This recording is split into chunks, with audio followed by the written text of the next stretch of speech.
Hello, and welcome back to another episode of the Western Canon Challenge, where we are reading the entirety of the Western literary canon out loud. Today, we are finishing The Well at the World's End, a tale by William Morris. We are on chapter 29, and as I mentioned, we will be reading through to the end. And with that said, I'll get started with chapter 29 entitled, They Go Down to Battle in Upmeads.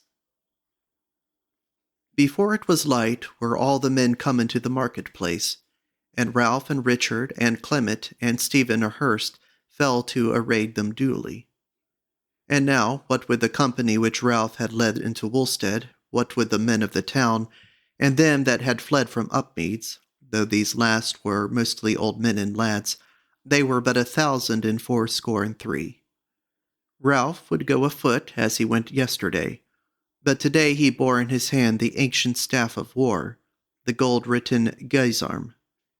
And as he went amongst the shepherds, with whom were joined the feeble folk of Upmeads, men whom he had known of old and who knew him, and it was as if their hearts had caught fire from his high heart, and that whatever their past days had been to them, this day at least should be glorious.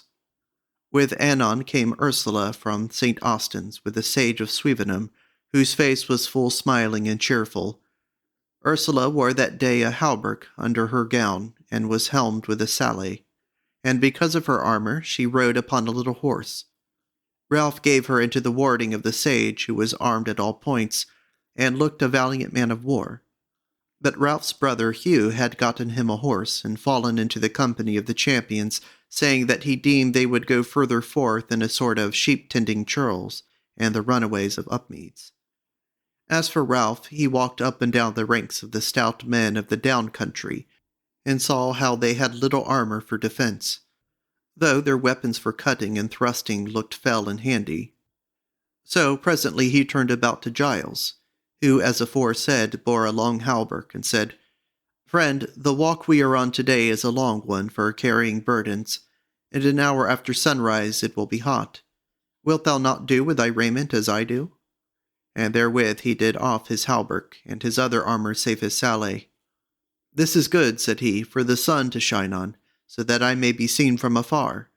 But these other matters are good for folk who fight a horseback or on a wall. We striders have no need of them." Then arose great shouting from the shepherds, and men stretched out the hand to him, and called hail on his valiant heart. Amidst of which cries Giles muttered, but so as Ralph might hear him, "It is all downhill to Upmeads. I shall take off my iron coat coming back again." So Ralph clapped him on the shoulder, and bade him come back whole and well in any case. "Yea, and so thou shalt come back," said he. Then the horns blew for departure, and they went their ways out of the marketplace, and out into the fields through the new wooden wall of Wulstead. Richard led the way with a half-score of the champions, but he rode but a little way before Ralph, who marched at the head of the shepherds. So they went in the fresh morning over the old familiar fields, and strange it seemed to Ralph that he was leading a host into the little land of Upmeads. Speedily they went, though in good order, and it was but a little after sunrise when they were wending towards the brow of the little hill, whence they would look down into the fair meads, whose image Ralph had seen on so many days of peril and weariness. And now Richard and his foreriders had come upon to the brow, and sat there on their horses clear against the sky. And Ralph saw how Richard drew his sword from the scabbard and waved it over his head, and he and his men shouted. Then the whole host set up a great shout, and hastened up the bent. But with the end of their shout, and the sound of tramping of their feet, and the rattle of their war gear was mingled a confused noise of cries away off, and the blowing of horns. And as Ralph and his company came crowding up to the brow, he looked down and saw the happy meadows black with weaponed men, and armor gleaming in the clear morning, and the points of weapons casting back the low sun's rays and glittering like the sparks in a dying fire of straw.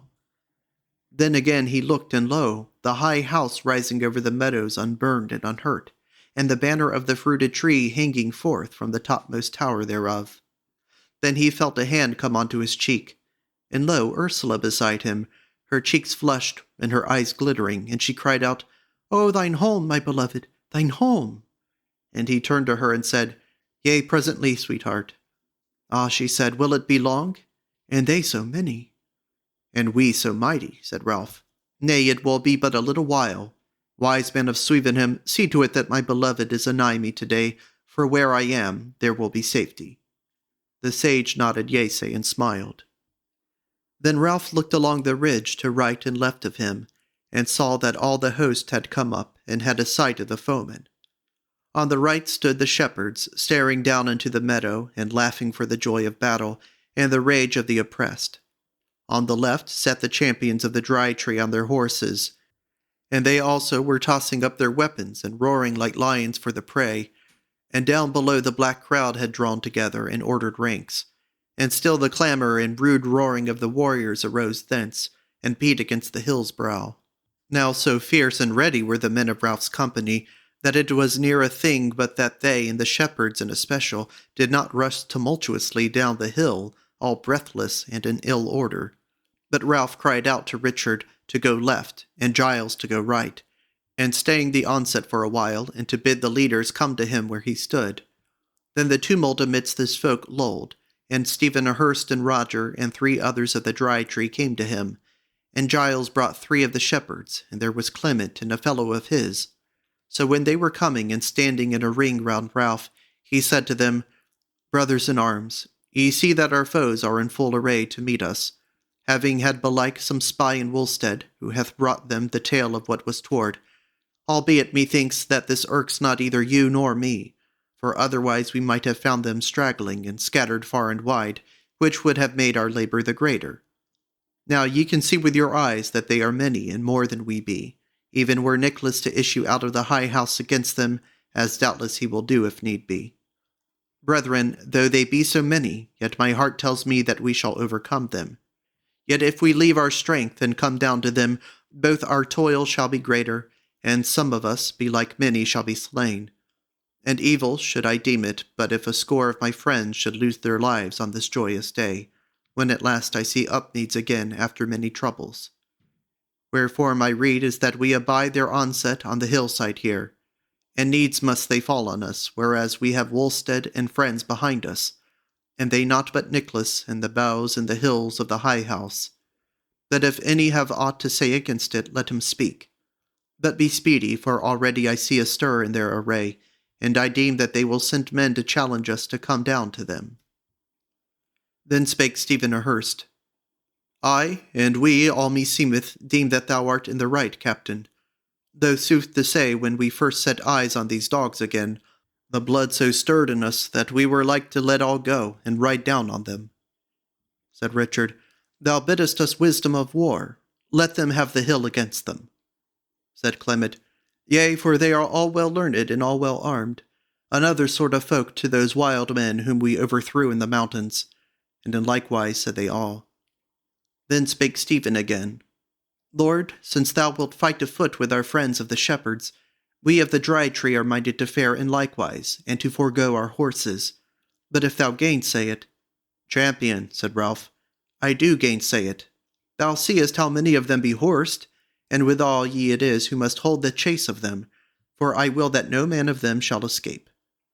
They laughed joyously at his word, and then he said, "Go now and give your leaders of scores and tens the words that I have said, and come back speedily for a little while. For now I see 3 men sundering them from their battle, and one beareth a white cloth at the end of his spear. These shall be the challengers." So they did after his bidding, and by then they had come back to Ralph, those 3 men who were at the foot of the hill, which was but low. Then Ralph said to his captains, "Stand before me, so that I be not seen of them until one of you hath made answer. Speak of this to our leader and captain." Even so they did, and presently those 3 came so nigh that they could see the whites of their eyes. They were all 3 well armed, but the foremost of them was clad in white steel from head to foot, so that he looked like a steel image, all but his face, which was pale and sallow and grim. He and his fellows, when they were right nigh, rode slowly all along the front of Ralph's battles thrice, and none spake aught to them, and they gave no word to any. But when they came over against the captains who stood before Ralph for the 4th time, they reined up and faced them, and the leader put back his sallay and spake in a great and rough voice, "Ye men, we have heard these 3 hours that ye were coming, Wherefore we have drawn out into the meads which we have taken, that ye might see how many and valiant we be, and might fear us. Wherefore now, ye broken reavers of the dry tree, ye silly shepherds of silly sheep, ye weavers and apprentices of Wulstead, and if there be any more, ye fools, we give you two choices this morn. Either come down to us into the meadow yonder, that we may slay you with less labor, or else, which will be the better for you, give up to us the Upmeads thralls who be with you, and then turn your faces and go back to your houses, and abide there till we come and pull you out of them, which may be some while yet. Ha, what say ye, fools? Then spake Clement and said, Ye messengers of the robbers and oppressors, why make ye this roaring to the common people and the sergeants? Why speak ye not with our captain? Cried out the challenger, Where then is this captain of the fools? Is he hidden? Can he hear my word? Scarce was it out of his mouth, ere the captains fell away to right and left, and there, standing by himself, was Ralph, holding the ancient lettered war-staff. His head was bare, for now he had done off his sally, and the sun and wind played in his bright hair. Glorious was his face, and his grey eyes gleamed with wrath and mastery as he spake in a clear voice, and there was silence all along the ranks to hearken him. O messenger of the robbers, I am the captain of this folk. I see that thy voice hath died away within the jaws of you. But it matters not, for I have heard thy windy talk, and this is the answer. We will neither depart nor come down to you, but will abide our death by your hands here on this hillside. Go with this answer. The man stared wild at Ralph while he was speaking, and seemed to stagger in his saddle. Then he let his sally fall over his face, and turning his horse about rode swiftly, he and his two fellows, down the hill and away to the battle of the burghers. None followed or cried after him, for now had a great longing and expectation fallen upon Ralph's folk, and they abode what shall befall with little noise. They noted so soon as the messenger was gotten to the main of the foemen, that there was a stir amongst them, and they were ordering their ranks to move against the hill. And withal they saw men all armed coming out from the high house, who went down to the bridge and abode there. Upmeads water ran through the meadows betwixt the hill and the high house, as hath been said afore. But as it winded along, one reach of it went nigh to the house, and made well nigh a quarter of a circle about before it turned to run down the meadows to the eastward. And at its nighest point was there a wide bridge well builded of stone. The burg devils heeded not the men at the bridge, but being all arrayed, made but short tarrying, and they belike only to hear the tale of their messenger, ere they came in two battles straight across the meadow. They on their right were all riders, and these faced the champions of the Dry Tree. But a great battle of footmen came against the shepherds and the rest of Ralph's footmen, though in their rearward was a company of well-horsed men-at-arms, and all of them were well armed, and went right orderly and warrior-like. It was but some 15 minutes ere they were come to the foot of the hill, and they fell to mounting it with laughter and mockery, but Ralph's men held their peace, and the horsemen were somewhat speedier than those on foot, though they rode but at a foot's pace.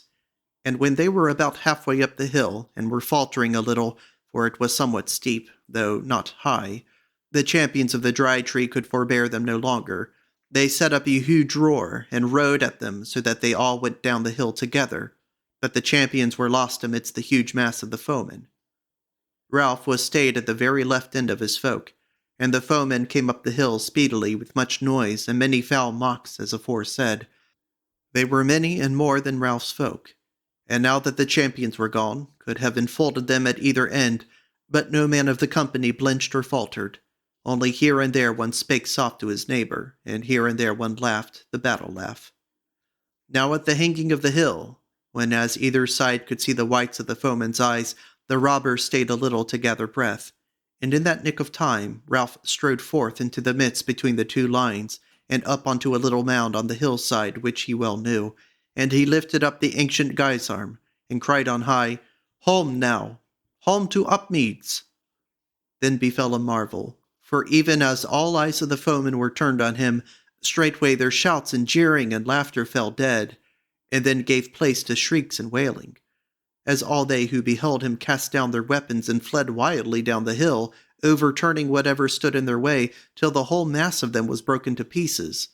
and the hill was covered with naught but cravens and light-footed shepherds slaughtering them in the chase.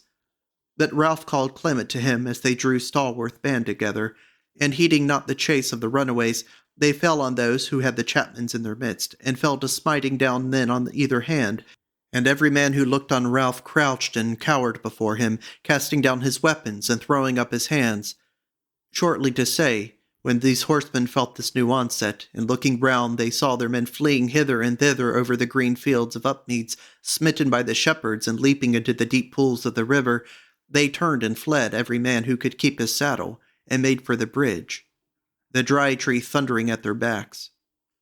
But even as they came within bowshot, a great flight of arrows came forth from the further side of the water, and the banner of the Fruitful Tree came forth from the bridge end with Nicholas and his tried men-at-arms behind it. And then indeed great and grim was the murder, and the proud men of the burg grovelled on the ground and prayed for mercy, till neither the champions nor the men of Nicholas could smite helpless men any longer. Now had Ralph held his hand from the chase, and he was sitting on a mound amidst of the meadow under an ancient thorn, and beside him sat the sage of Swevenham and Ursula, and she was grown pale now, and looked somewhat scared, and she spake in a trembling voice to Ralph, and said, "Alas, friend, that this should be so grim, when we hear the owls a night-time about the high house, shall we not deem at whiles that it was the ghost of this dreadful battle and slaughter wandering about our fair fields?" But Ralph spake sternly and wrathfully, as he sat there bareheaded, and all unarmed save for the ancient glaive. "Why did they not slay me, then? Better the ghost of robbers in our fields by night, than the overburdened hapless thrall by day, and the scourged woman and ruined child. These things they sought for us, and have found death on the way. Let it be." He laughed as he spake, but when the grief of the end of battle came upon him, he trembled and shook, and the great tears burst from his eyes and rolled down his cheeks, and he became stark and hard-faced. Then Ursula took his hands and caressed him, and kissed his face, and fell a-talking to him how they rode the pass to the valley of sweet chestnuts. And in a while his heart and his mind came back to him, as it did the other time of which he spake, and he kissed her in turn, and began to tell her of his old chamber in the turret of the high house. And now there come riding across the field 2 warriors. They draw rein to the mound, one lights down, and lo, it was Long Nicholas, and he took Ralph in his arms and kissed him and wept over him for all his grizzled beard and his gaunt limbs. But few words he had save for this, "My lord, was it thou that was the wise captain today, of this stout lifter and reaver?"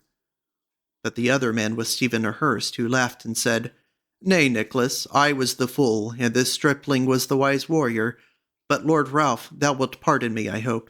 But we could not kill them all, for they would not fight anywise. What shall we do with them?" Ralph knit his brows and thought a little. Then he said, "How many hast thou taken?" Said Stephen, "Some 200 alive."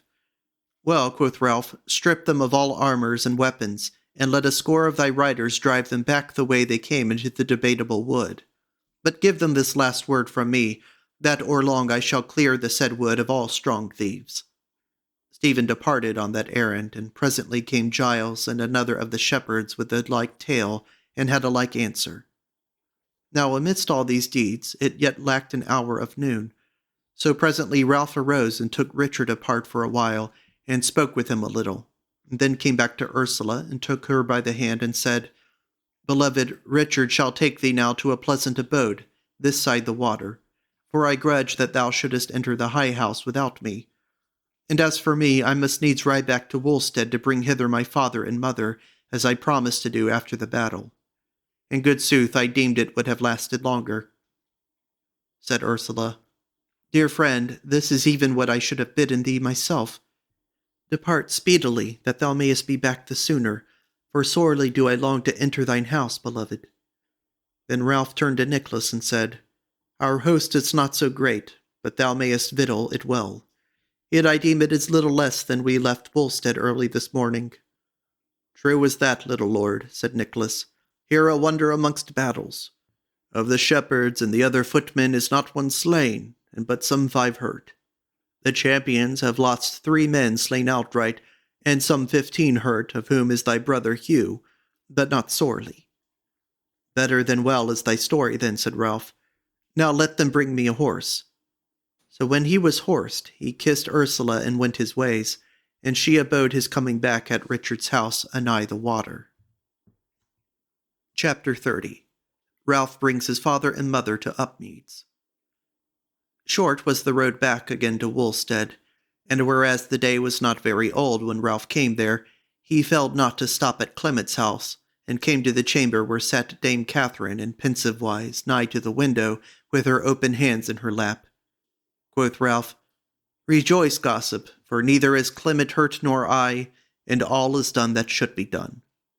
She moved her but little, but the tears came into her eyes and rolled down her cheeks. "What, gossip?" quoth Ralph. "These scarce be tears of joy. What aileth thee?" "Nay," said Catherine, "indeed I am joyful of thy tidings, though sooth to say I looked for none other. But, dear lord and gossip, forgive me my tears on the day of thy triumph, for if they be not wholly of joy, so also are they not wholly of sorrow. But love and the passing of days are bitter sweet within my heart today. Later on thou shalt see few faces more cheerful and merry in the hall of Upmeads than this of thy gossips. So be merry now, and go fetch thy father and thy mother, and rejoice their hearts that thou hast been even better than thy word to them. Farewell, gossip, but look to see me at Upmeads before many days are past, for I know thee what thou art, and that the days will presently find deeds for thee, and thou wilt be riding into peril and coming safe from out of it. Farewell."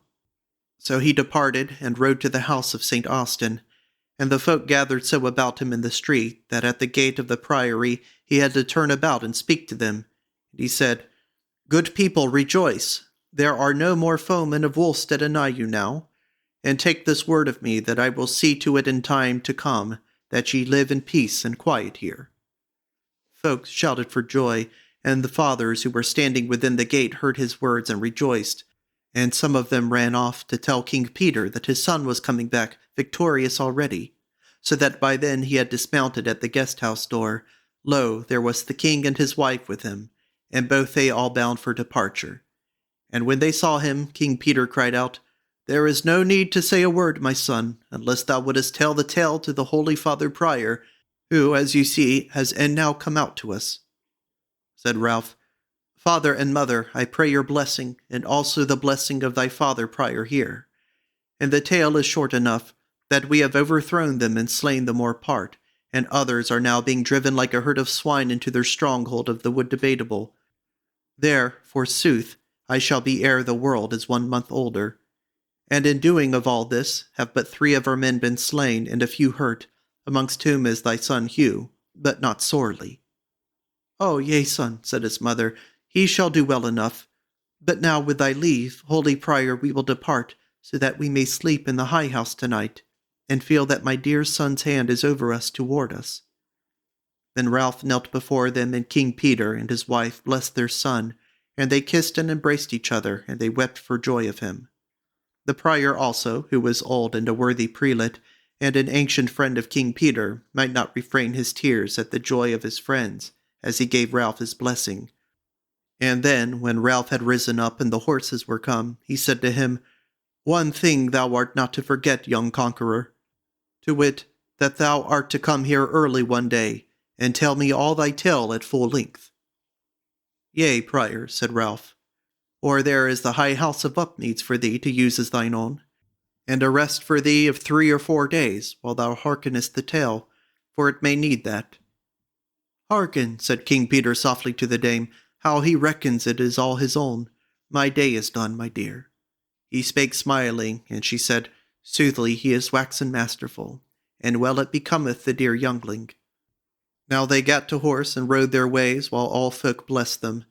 The 2 old folk rode fast and pressed their nags whatever Ralph might do to give them pastime of words. So they came into the plain field of Upmeads 2 hours before sunset, and King Peter said, "Now I account it that I have had 1 more day of my life than was my due, and thou, son, hast added it to the others, whereas thou didst not promise to bring me hither till tomorrow." Ralph led them round by the ford, so that they might not come across corpses of the robbers, but already were the Upmeads carles at work digging trenches wherein to bury them. So Ralph led his father and his mother to the gate of the garth of the high house. Then he got off his horse and helped them down, And as he so dealt with his father, he said to him, Thou art springy and limber yet, father. Maybe thou wilt put on thine helm this year to ride the Debatable Wood with me. The old man laughed and said, May be, son, but as now it is time for thee to enter under our roof tree once more. Nay, said Ralph, but go ye in and sit in the high seat, and abide me, for did I not go straight back to you from the field of battle? And can I suffer it that any other hand than mine should lead my wife into the hall, and up to the high seat of my fathers? And therefore I go to fetch her from the house of Richard the Red, where she is abiding me. But presently I shall lead her in, and do ye with us what ye will. Therewith he turned about and rode his ways to Richard's house, which was but 1/2 mile thence. But his father and mother laughed when he was gone, and King Peter said, There again, thou seest, wife, it is he that commands, and we that obey. O happy hour that so it is, said the lady, and happy now shall be the wearing of our days. So they entered the garth, and came into the house, and were welcomed with all joy by Nicholas. And they told him all that Ralph had said, and bade him array the house as he best might. For there was much folk about the high house, though the Upmeads carles and queans had taken the more part of the host to their houses, which they had delivered from the fire and sword, and they made much of them there with a good heart. Chapter 31. Ralph brings Ursula home to the high house.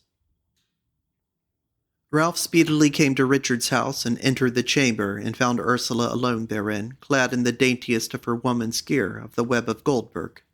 She rose up to meet him, and he took her in his arms, and said, Now is come the very ending of our journey that we so often longed for, and all will be ready by then we come to the high house. Ah, she said, as she clung to him, but they were happy days, the days of our journey, and tomorrow begins a new life. Nay, he said, but rather this even. Shall it be loath to thee, lady? She said, There will be many people whom I knew not yesterday. There will be but me, he said, when the night hath been dark for a little. She kissed him and said naught, and therewithal came some of Richard's folk, for it was his house, and led with them a white palfrey for Ursula's riding, dight all gay and goodly. Come then, said Ralph, thou needest not fear the ancient house, for it is kind and lovely, and my father and my mother hast thou seen already, and they love thee. Come then, lest the hall be grown too dusk for men to see thy fairness. Yea, yea, she said, but first here is a garland I made for thee, and one also for me, while I was abiding thee after the battle, and my love and my hope is woven into it. And she set it on his head, and said, O thou art fair, and I did well to meet thee in the dark wood. Then he kissed her dearly on the mouth, and led her forth, and none went with them, and they mounted and went their ways. But Ralph said, I deem that we should ride the meadow to the bridge, because that way lies the great door of the hall, and if I know my father and Nicholas, they will look for us that way. Dost thou yet fear these dead men, sweetheart, whom our folk slew this morning? Nay, she said, it has been a long time since the morning, and they, and their fierceness which has so burned out, are air to me as a tale that hath been told. It is the living that I am going to, and I hope to do well by them. Came they then to the bridge end, and then there was no man there, not but the kine, that were wandering about the dewy grass of eventide. Then they rode over the bridge and through the orchard, and still there was no man, and all gates were open wide. So they came into the base court of the house, and it also was empty of folk. And they came to the great doors of the hall, and they were open wide, and they could see through them that the hall was full of folk. And therein by the light of the low sun that streamed in at the shot window at the other end, they saw the faces of men and the gleam of steel and gold. So they lighted down from their horses, and took hand in hand, and entered bright-faced and calm, and goodly beyond the goodliness of men. Then indeed all the folk burst forth into glad cries, and tossed up their weapons, and many wept for joy. As they went slowly up the long hall, and it was 30 fathom of length, Ralph looked cheerfully and friendly from side to side, and beheld the faces of the shepherds and the champions, and the men of Wulstead and his own folk, and all they cried hail to him, and the lovely and valiant lady. Then he looked up to the high seat, and saw that his father's throne was empty, and his mother's also.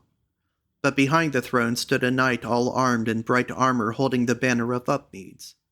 His father and mother stood on the edge of the dais to meet him and Ursula, and when they came up thither, these old folk embraced them and kissed them and led them up to the table. Then Ralph bade Ursula sit by his mother and made him ready to sit by his father in all love and duty. But King Peter stayed with him and said, "Nay, dear son, not there, but here shalt thou sit, thou saviour of Upmeads and conqueror of the hearts of men. This is a little land, but therein shall be none above thee." And therewith he set Ralph down on the throne. And Ralph, turning to his left hand, saw that it was Ursula and not his mother who sat beside him.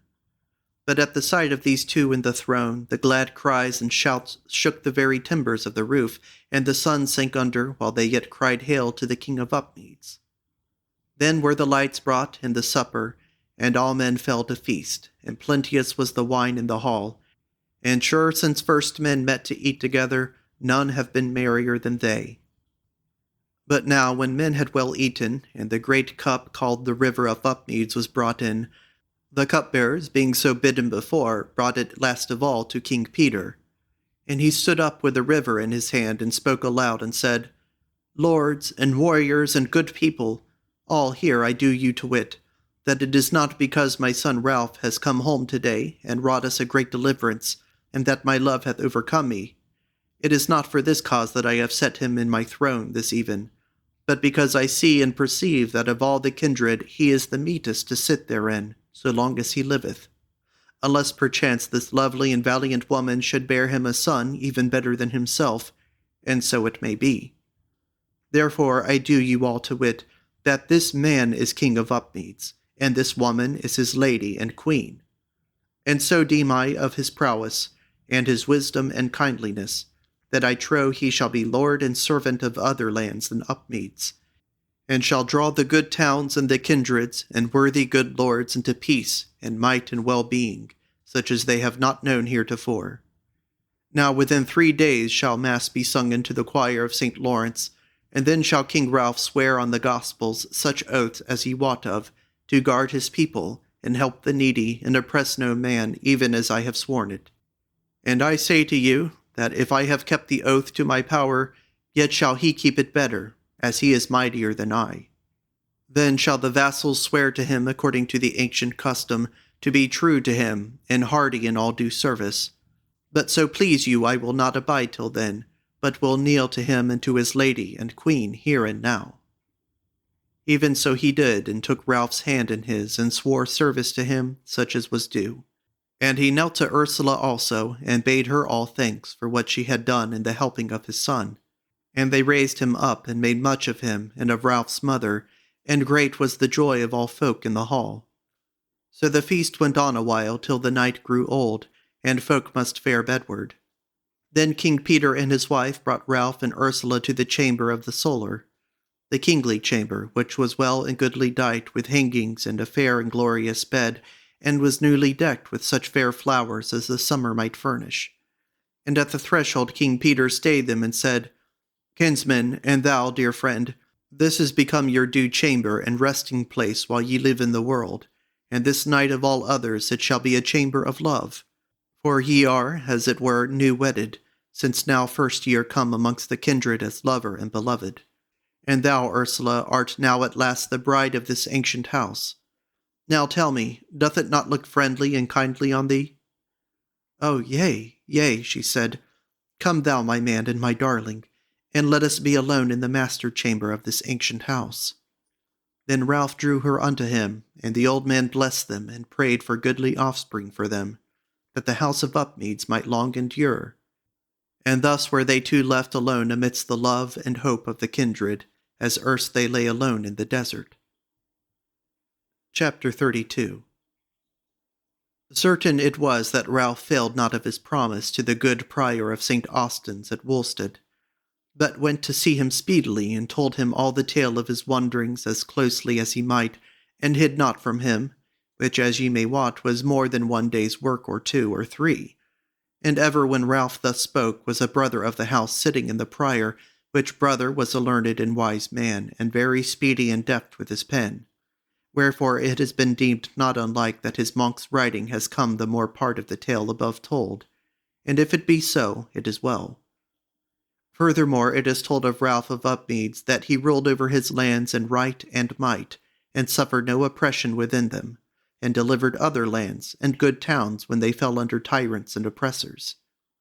And for as kind a man as he was in hall and at hearth, in the field he was a warrior so wise and dreadful, that oft forsooth the very sound of his name and rumour of his coming stayed the march of hosts, and the ravage of fair lands. And no lord was ever more beloved. Till his death day he held the castle of the Scar, and cleansed the Wood Perilous of all strong thieves and reivers, so that no high street of a good town was safer than its glades and its byways. The new folk of the Burg of the Four Friths made him their lord and captain, and the champions of the Dry Tree obeyed him in all honour, so long as any of them lasted. He rode to Higham, and offered himself as captain to the abbot thereof, and drave out the tyrants and oppressors thence, and gave back peace to the Frank of Higham.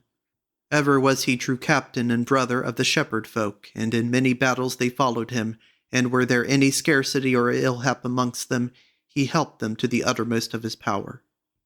The Wood Debatable also he cleared of foul robbers and reivers, and rooted out the last of the Burg devils, and delivered 3 good towns beyond the wood from the cruelty of the oppressor. Once in every year he and Ursula his wife visited the land of abundance, and he went into the castle there as into a holy place, and worshipped the memory of the lady whom he had loved so dearly. With all the friends of his quest he was kind and well beloved. In about 2 years from the day when he rode home, came to him the Lord Bull of Utterbol with a chosen band, of whom were both Otter and Redhead. That very day they came, he was about putting his foot into the stirrup to ride against the foemen. So Bull and his men would not go into the high house to eat, but drank a cup where they stood, and turned and rode with him straightway, and did him right manly service in battle. Then went they back with him afterwards to Upmeads, and abode with him there in feasting and joyance for 2 months' wearing. And thrice in the years that followed, when his lands at home seemed safest and most at peace, Ralph took a chosen band, and Ursula with them, and Clement withal, and journeyed through the wastes and the mountains to Utterbol. And they passed joyous days, with all his old thrall of war, Bull Nosy now become a very mighty man, and the warder of the peace of the uttermost lands. Clement and Catherine came oft to the high house, and Catherine exceeding often, and she loved and cherished Ursula, and lived long in health of body and peace of mind. All the days that Ralph of Upmeads lived, he was the goodliest of men, and no man to look on him had known it when he grew old. And when he changed his life, an exceeding ancient man, he was to all men's eyes in the very blossom of his age. As to Ursula his wife, she was ever as valiant and true as when they met in the dark night amidst of the Eastland wood. 8 good children she bore him, and saw 4 generations of her kindred wax up. But even as it was with Ralph, never was she less goodly of body, nay, rather but fairer than when she first came to Upmeads. And the day whereon any man saw her was a day of joyful feast to him, a day to be remembered for ever. On one day the 2 died and were laid together in one tomb in the choir of St. Lawrence of Upmeads. And here ends the tale of the Well at the World's End. Thank you for listening.